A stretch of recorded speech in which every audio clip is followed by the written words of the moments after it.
राधे प्रेम अगाधे श्याम जीवनी जय जय जय श्री राधे।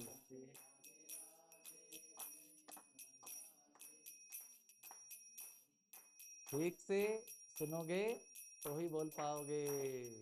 राधे राधे राधे प्रेम अगाधे, बोलो प्रेम अगाधे श्याम जीवनी जय जय जय श्री राधे। कृष्ण जीवनी जय जय जय श्री राधे। जय जय जय श्री राधा रानी जय जय जय श्री राधे।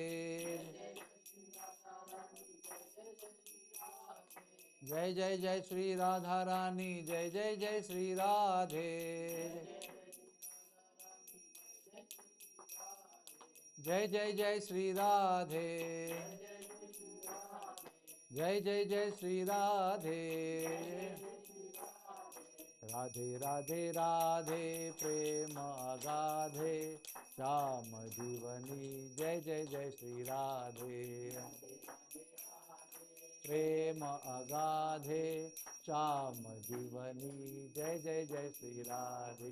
जय जय जय श्री राधा रानी जय जय जय श्री राधे।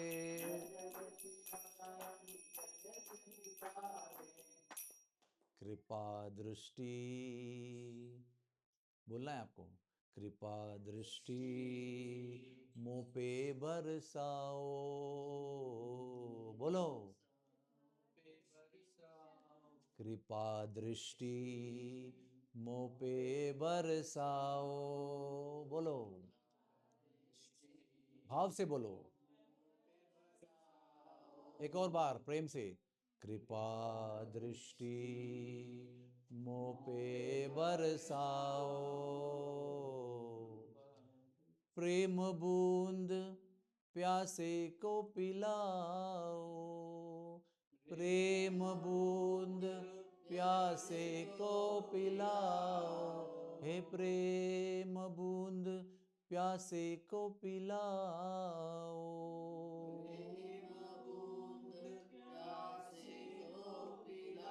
बोलो राधे राधे राधे प्रेम अगाधे श्याम जीवनी जय जय जय श्री राधे। प्रेम अगाधे श्याम जीवनी जय जय जय श्री राधे। राधे राधे राधे प्रेम अगाधे, बोलो राधे राधे राधे प्रेम अगाधे श्याम जीवनी जय जय जय श्री राधे। कृष्ण जीवनी जय जय जय श्री राधे।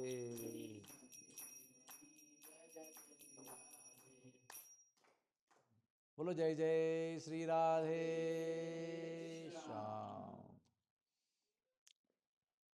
ओम अज्ञानतिमिरन्धस्य ज्ञानाञ्जनशलाकया चक्षुरुन्मीलितं येन तस्मै श्री गुरुवे नमः।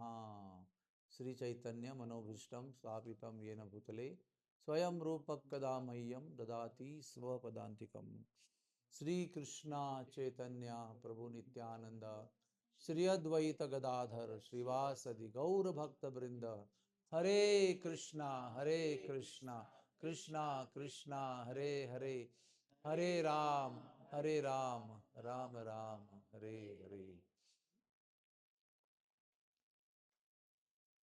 पति पत्नी का रिश्ता बहुत सुंदर होता है,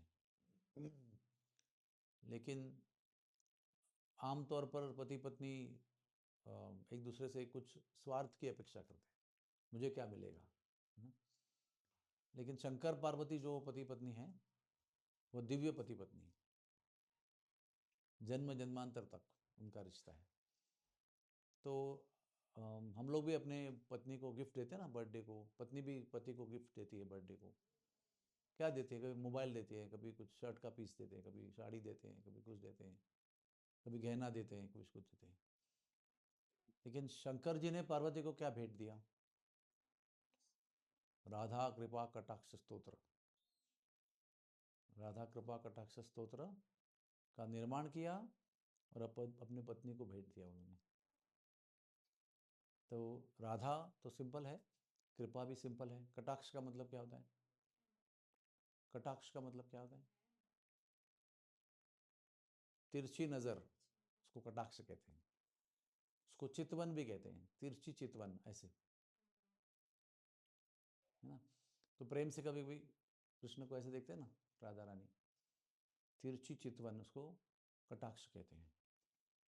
तो वो जो श्लोक है राधा कृपा कटाक्ष स्तोत्र, उसमें बार बार वो लाइन आती है, कदा करिष्यसि माम कृपा कटाक्ष भाजनम। कब करोगी कृपा मुझ पर? कदा करिष्य, कब करोगी? कृपा कटाक्ष भाजनम, मुझ पर कभी कृपा का कटाक्ष आप डालोगी? कब मुझे आप अपनी तिरछी चितवन से मेरी ओर देखोगी? कब आपकी कृपा मुझे प्राप्त होगी? कदा करिष्यसि हमाम, माम मतलब मुझे, कृपा कटाक्ष भाजनम, कदा करिष्यसि हमाम कृपा कटाक्ष भाजनम।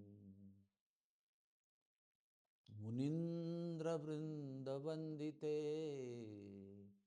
त्रिलोक शोक हारिणी, प्रसन्न वक्त्र पंकजे निकुंज भूविलासिनी, ब्रजेंद्र भानुनंदिनी, ब्रजेंद्र शूनु संगते,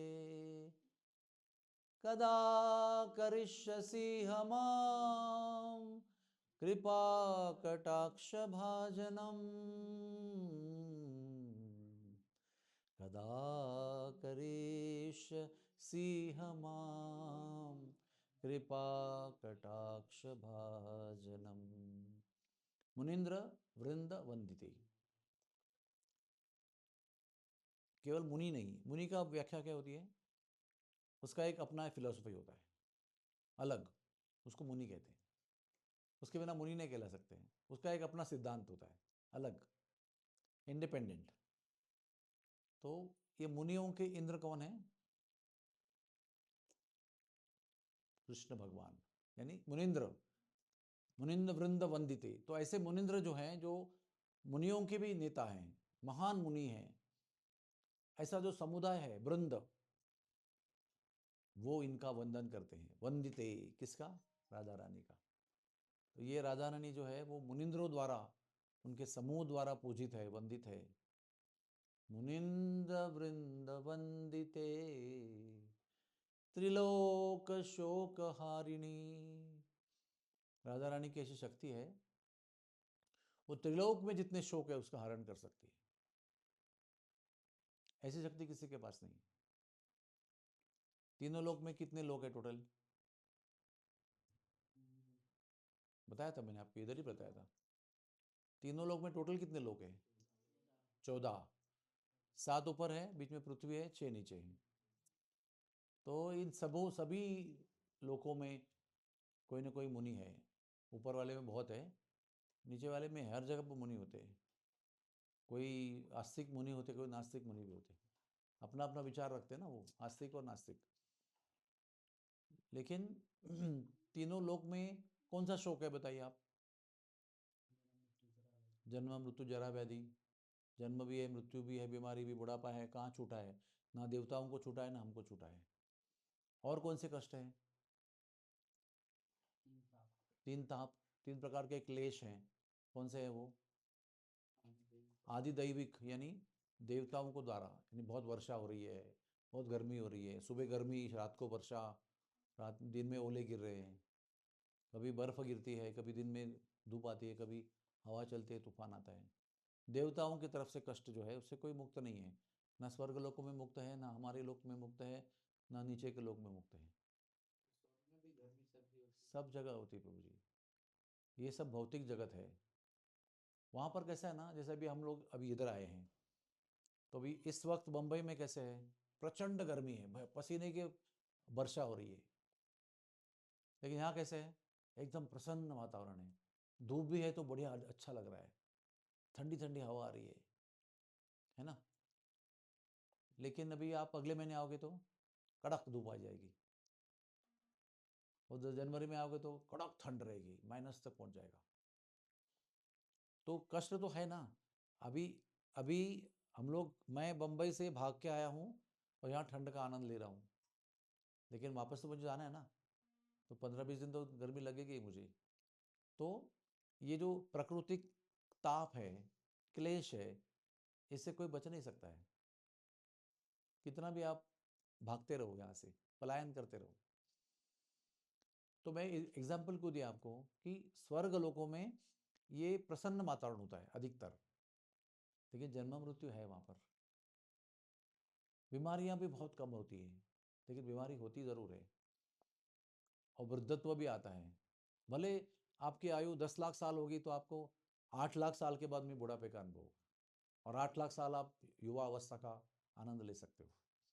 लेकिन बुढ़ापे का कष्ट है, और वो भी नहीं होगा तो भी जन्म और मृत्यु का कष्ट भी है ही, है ना। तो वहाँ पर भी बहुत ताप होते हैं। पृथ्वी पर कोई तप करने बैठ गया तो वहाँ टेंशन आता है लोगों को कि हमारा पद तो कोई छीन ले लेगा। ईर्ष्या भी होती है बहुत। अगर किसी के पास में बहुत सुंदर अप्सरा है तो इस किसी को देवता को अप्सर ईर्ष्या हो जाती है। तो ताप सब जगह पे है। थोड़ा कैसा है, लंबा आयु है, न मुरझाने वाले फूल है, बहुत हरियाली है, बहुत वातावरण भी टेम्परेचर अच्छा है, और जिनके साथ हम डीलिंग करते हैं लोग सब सुंदर हैं, है ना। वो भी एक आनंद है ना, कि जहाँ देखो सब सुंदर ही लोग रहते हैं। देवियाँ भी सुंदर हैं, देव भी सुंदर है, और सब शक्तिशाली भी है। लेकिन मोह माया वहाँ पर भी है। नारद मुनि क्यों जाते हैं वहाँ पर? ऐसे हमारे यहाँ पे संत लोग आते हैं ना, तुकाराम महाराज आए, जन्म लिया, कबीर ने जन्म लिया, और चैतन्य महाप्रभु आए, रूप गोस्वामी आए। क्यों आते वो? लोगों को जो खोए हुए हैं ना माया में, उनको जगाने के लिए आते हैं।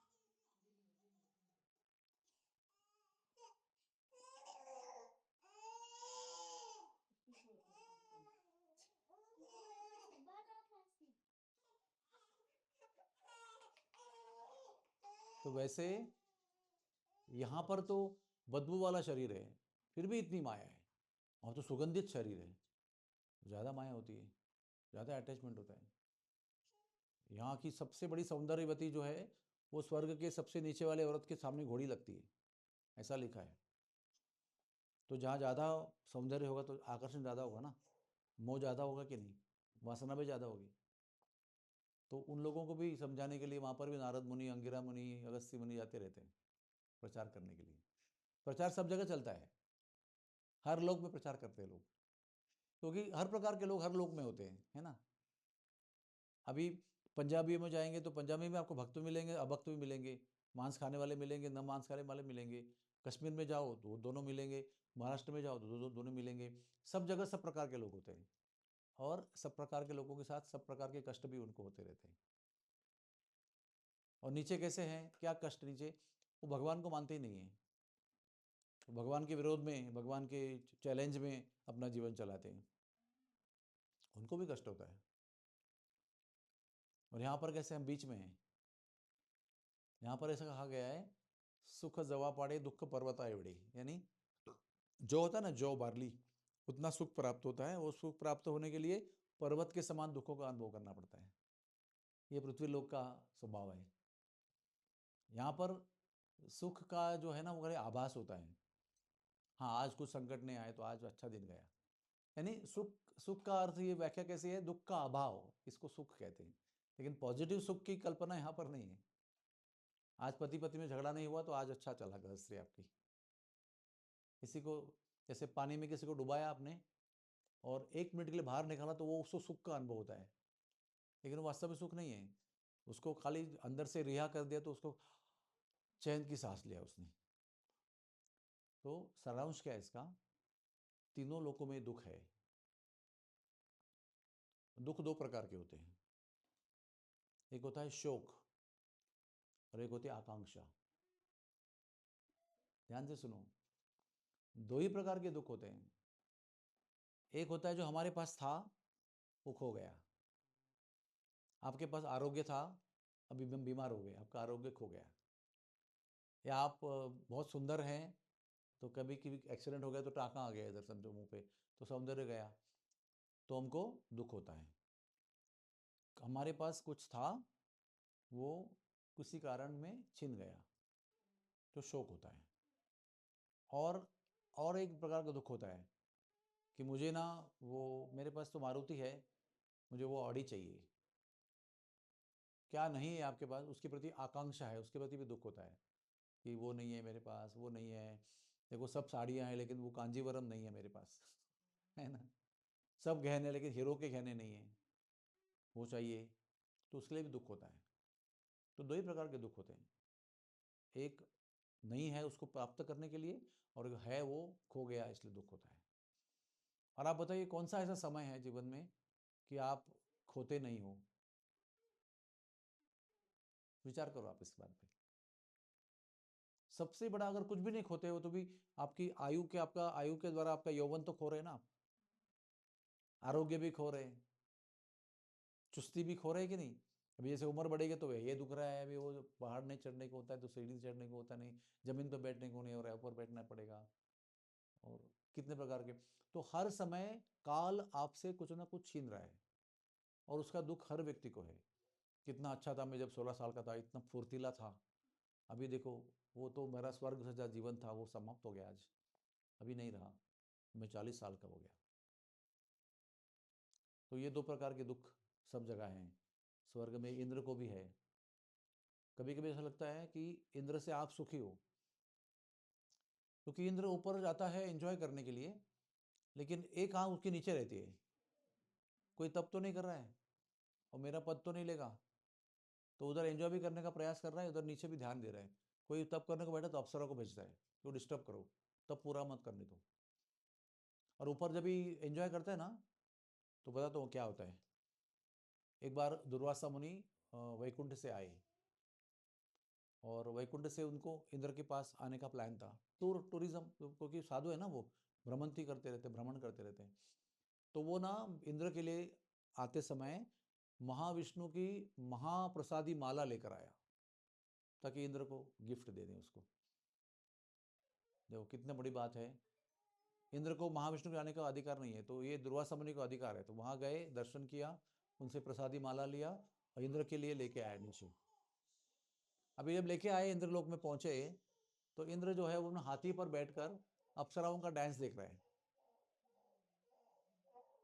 हाँ, तो अप्सरा का डांस इतना मोहक है, इतना अट्रैक्टिव है, कि उसको भान भी नहीं कि दुर्वासा मुनि आए, को वंदन करना चाहिए, डांस बंद करके उनको प्रणाम करना चाहिए, उनको बिछाना चाहिए, चरण धोने चाहिए, पूछना चाहिए कैसे आना हुआ। लेकिन वो माया जो है वहाँ की, वो इतनी गहरी है कि दुर्वासा मुनि जैसे संत आने के बाद भी इंद्र जो है वो मशगूल है। तो फिर भी दुर्वासा मुनि ने बड़ी करुणा से उनको माला दिया। इंद्र ने ज़्यादा उसको वैल्यू नहीं दिया, सब माला लिया और हाथी को दे दिया। हाथी ने सुंड पे लिया और पैरों पर पटका और उसको कुचल दिया। महाविष्णु की माला प्रसादी। ऐसा क्यों हुआ? क्योंकि ध्यान जो है ना वो भोग में बटा हुआ है, वो संत के संग में नहीं बटा हुआ है, वो भोग में इतना बटा हुआ है कि संत का अस्तित्व ही समझ में नहीं आ रहा है। दुर्वासा मुनि ने शाप दे दिया कि तुम इतने घमंड में हो, उतने भोग में लगे हो, जाओ तुम्हारा सारा भोग ऐश्वर्य नष्ट हो जाएगा, राक्षस लोग सब छीन लेंगे। कुछ ही दिनों में आक्रमण हो गया राक्षसों का, सब देवताओं का सब छीन गया। अभी आप स्वर्ग में हो, लेकिन छुप रहे हो गुफा में। स्वर्ग में होकर क्या लाभ है आपको, है ना। वहां पर भी अपराध किया तो वहां पर भी लेने के देने पड़े कि नहीं पड़े। ऐसे प्रकार के दुख वहां पर भी है। हमारे यहाँ पे अलग प्रकार के दुख है, वहां पर दूसरे प्रकार के दुख है। यहाँ के लोग क्या करते हैं, यहाँ से पुण्य कर्म करके वहां जाना चाहते हैं, और वहां के लोग पहुंचे हुए वहां पर भी दुख भोग रहे हैं ये दोनों में डिफरेंस क्या हुआ? डिफरेंस, दुख सब जगह पे है, लेकिन वहां ज्यादा एंजॉयमेंट है। और रोज पंच पकवान खा रहे हैं आप, यहाँ पर हफ्ते में एक बार खाते हैं। वहाँ पर शरीर में एक एक कोस तक खुशबू आती है, हर एक की अलग अलग आती है। समझो अभी आप लोग यहाँ बैठे हैं 10 लोग, तो 10 खुशबुएं एक साथ में यहाँ पर मिक्स होकर सबको मिलेगी, यानी सब लोगों की खुशबू जो है सबको मिलेगी। यहाँ पर ऐसा नहीं होता है ना। वहाँ पर पेट में आते नहीं होती, मलमूत्र नहीं होता है। स्वर्ग में टॉयलेट नहीं होता है, गंदगी नहीं होती है, नाले नहीं होते। फर्क है, लेकिन दुख तो वह वहाँ पर भी है। शरीर में अंतर है, सौंदर्य में अंतर है, आयु में अंतर है, लेकिन दुख तो सब जगह है। तो त्रिलोकों का दोष शोक हरण करने वाली राधा रानी, राधा रानी का भजन करता है, उनको शरण जाता है, वो न केवल आपका लेकिन पूरे विश्व का और तीनों लोकों का शोक हरण कर सकती है। इसलिए त्रिलोक शोक हारिणे। फिर आगे क्या है? प्रसन्न वक्त्र पंकजे। प्रसन्न यानी बहुत आनंदी। वक्त्र का मतलब क्या होता है? चेहरा, मुख, वक्त्र। और पंकज का अर्थ क्या होता है? कमल। पंकज, किचड़ में जन्म होने वाला, पंक में जन्म होने वाला, पंकज यानी कमल। तो जिनका प्रसन्न वदन जो है वो कमल जैसा है। वे कमल की व्याख्या क्यों दी गई है किसी चीज़ को? क्योंकि वो कीचड़ से आता है, यानी गंदगी से, अनचाही चीज़ में से उसका जन्म होता है, वहीं से अपना पोषण लेता है। लेकिन अनचाही चीज़ में से जो आया हुआ है उसका एक भी गुण कमल के अंदर नहीं। कीचड़ के अंदर से अपना पोषण ले रहा है, अपना न्यूट्रिशन ले रहा है, लेकिन कम कीचड़ का जो भी गुण है, बदबू है, गंदगी है, वो कमल के अंदर नहीं है। कमल का पंखुड़ी इतनी स्वच्छ रहती है, इतनी स्वच्छ रहती है, इतनी खुशबूदार रहती है कि सबको अच्छा लगता है कमल को देखकर। इसलिए जो लोग संसार में रहते हैं लेकिन संसार के दोषों से अलिप्त रहते हैं, संसार के दोषों से मुक्त रहते हैं, उनको कमल की व्याख्या दी गई है। इसलिए भगवान के हम लोग मुख कमल, चरण नेत्र कमल, है ना, पद कमल, चरण कमल, सभी को कमल की व्याख्या दी गई है, क्योंकि उनका अस्तित्व जो है वो भौतिक दुनिया से संबंधित नहीं है, दिव्य है, त्रिगुण के परे है। तो प्रसन्न वक्त्र पंकजे, इनके मुख का वर्णन किया है।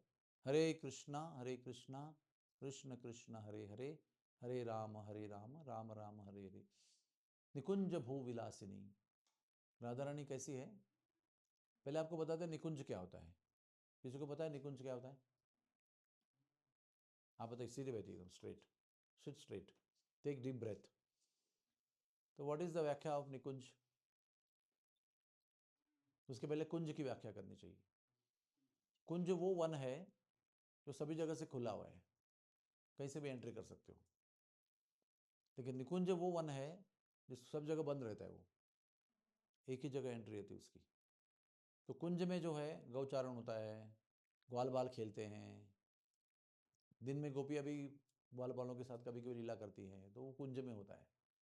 लेकिन जब शाम होती है तो निकुंज लीला होती है, उसमें केवल गोपियों को प्रवेश है। और गोपियों की जगह पर गोपाओं ग्वाल बालों को प्रवेश नहीं है, मैया बाबा को भी प्रवेश नहीं है, केवल सखियाँ जाती है और एक ही पुरुष जाता है, वो है कृष्ण। तो वो है निकुंज। तो निकुंज जो है वो प्राइवेट एरिया है, उसमें सब जगह को, सब लोगों को प्रवेश नहीं होता है और सब लोगों की लीला भी नहीं होती है उसके अंदर। जमुना किनारे जाओगे तो गौ भी चारण कर रहे हैं, गोपियाँ भी आ रही हैं, छाक भी दे रही है, भोजन भी दे रही है बीच में, और थोड़ा ताने मारते दोनों को, वो सब चलते रहता है। लेकिन जब रात के अंधेरे में जब लीला होती है तो वो निकुंज में होती है। और निकुंज के भी आगे कुछ चीज़ें हैं, फाइन निकुंज यानी आगे वाला निकुंज, उसको कहते हैं निभृत निकुंज। उसमें निभृत यानी उसमें कभी कभी गोपियों को भी प्रवेश नहीं होता है। अभी करोड़ों गोपियां हैं, लेकिन वो निभृत निकुंज में कभी कभी 108 गोपियों को प्रवेश है, खाली गिने चुने। किसी किसी में केवल 64 गोपियों को प्रवेश है, किसी किसी में केवल 4 ही गोपियों को प्रवेश है, 8 ही गोपियों को प्रवेश है, और किसी किसी में किसी को प्रवेश नहीं है, केवल राधा कृष्ण ही जाते हैं उसमें। ये सब गोपियाँ सब कुछ तैयार करके रखती हैं, भोजन पानी, बिछाना, सब फूल वूल सब रखते हैं और निकल जाते हैं। फिर राधा कृष्ण दोनों अकेले अंदर जाते हैं, अपना श्रृंगार कर लेते हैं परस्पर और लीला करते हैं, उसमें कोई नहीं रहता है।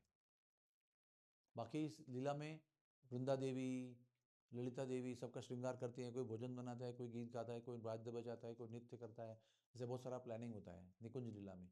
लेकिन निवृत्त निकुंज में ओनली राधा एंड कृष्णा, एकदम अति प्राइवेट होता है वो। तो वो हो गया निकुंज की व्याख्या। अभी निकुंज में जमीन होती है ना, भू, और वो भू का, निकुंज के भू का, भूमि का क्या विशेषता है? वहाँ पर गोपियाँ जो भगवान सर बहुत प्रेम करती हैं, गोपियों का प्रेम की तुलना कोई नहीं कर सकता है। चैतन्य महाप्रभु भी कहते हैं कि वो गोपी भरत रूपता कमलोर दास दास अनुदास, कि ये गोपियां जो हैं मेरे लिए इतनी वंदनीय हैं कि मैं गोपियों का दास नहीं हूं, मैं गोपियों के दासों का दास हूं। तो वो उनका जो प्रेम है वो कहते हैं कि वो तुलना नहीं कर सकते किसी के साथ, अतुलनीय प्रेम है उनका।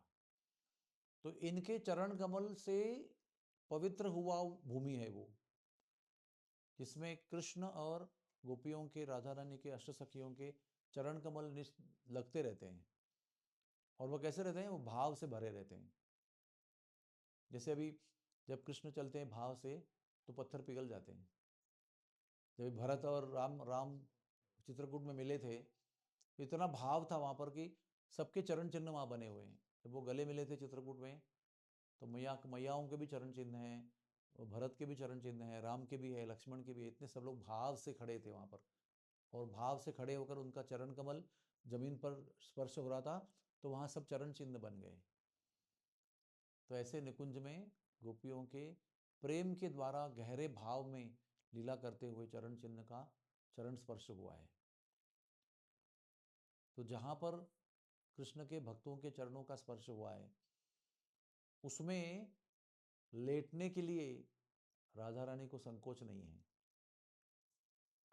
निकुंज भू विलासिनी, हाँ, विलासिनी, निकुंज भू विलासिनी। तो वो निकुंज के भूमि पर विलास करती है, निवास भी करती है और सो भी जाती है। उनको कोई संकोच नहीं है। राजकुमारी होने पर भी वो निकुंज के भूमि पर विलास करती है, शयन भी करती है। बहुत बड़ी बात है ये। आमतौर पर क्या होता है, जो राजा होता है, राजकुमारी होती है, रानी होती है, जो बड़े धनवान होते हैं, वो कभी नंगे पैर नहीं चलेंगे, रोड पे नहीं बैठेंगे, कभी किधर बैठ के खाना नहीं खाएंगे, वो अपने महल में बैठ के खाएंगे। लेकिन कृष्ण ऐसे नहीं है। कृष्ण महल में भी रहते हैं और ब्रज के भूमि में भी निवास करते हैं। इसका एक ही कारण है, क्योंकि कृष्ण और राधा रानी अपने भक्तों पर बड़ा प्रेम करते हैं, और जहाँ जहाँ उनके भक्त चलते हैं वहाँ वहाँ वहीं पर वो जाके लोटपोट हो जाते हैं, प्रणाम करते हैं, वंदन करते हैं। और भगवान के ब्रज भूमि के रज को जो भगवान प्रेम करते हैं, उसका प्रमाण क्या है बताइए? आपको याद आता है कुछ? भगवान ने भूमि के मट्टी पर अपना प्रेम दिखाया। खाई थी ना मट्टी? कोई मट्टी खाता है कभी? और भगवान को मट्टी खाने की जरूरत क्या है? हम तो पहलवान को जब भी पटकते हैं तो धूल चराते हैं, ऐसा बोलते हैं ना, धूल चरा दिया उसको। धूल चराना मतलब बहुत ऐसा, मतलब परास्त कर दिया उसको, हरा दिया।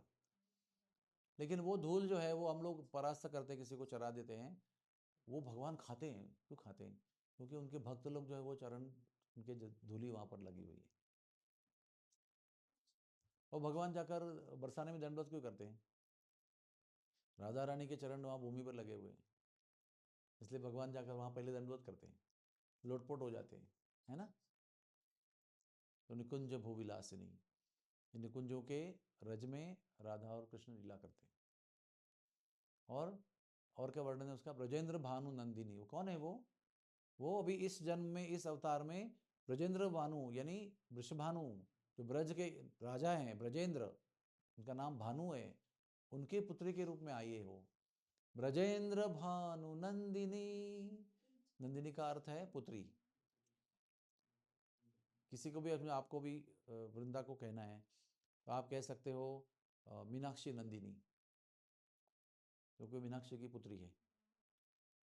हाँ, या आनंद सखा नंदिनी कह सकते हो उसको। तो नंदिनी का अर्थ है पुत्री। नंदिनी नाम की कामधेनु गाय भी है, जो बड़ी कामधेनु की जो बेटी है उसको नंदिनी कहते हैं, वशिष्ठ मुनि के पास रहती है। तो इनका पुकारा गया कि इस रूप में अभी, यानी जब लीला चल रही थी तभी वो ब्रजेंद्र भानु की पुत्री बनकर आई है, उनके घर की शोभा बढ़ाने के लिए, वहाँ पर लीलाओं को संपन्न करने के लिए वहाँ पर आई है, अपने सारे ऐश्वर्य के साथ, अपनी सारी भक्ति के साथ, अपने कान्हा को मिलने के लिए आई है। तो क्या ब्रजेंद्र भानु नंदिनी, ब्रजेंद्र सूनु संगते। ब्रजेंद्र सूनु कौन है? सूनु का अर्थ है पुत्र, सूनु का अर्थ है पुत्र। तो और एक ब्रजेंद्र है, वो है नंद महाराज, वो भी राजा हैं, उनका पुत्र है कृष्ण, वो उनके पुत्र बनकर आए हैं। और उनकी संगति में ये लीला कर रही है।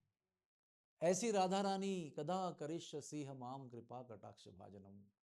हे राधे, कब कृपा करोगी? ऐसी राधा रानी को मैं प्रणाम करता हूँ और प्रार्थना करता हूँ कि आपकी कृपा दृष्टि मुझ पर कब गिरेगी।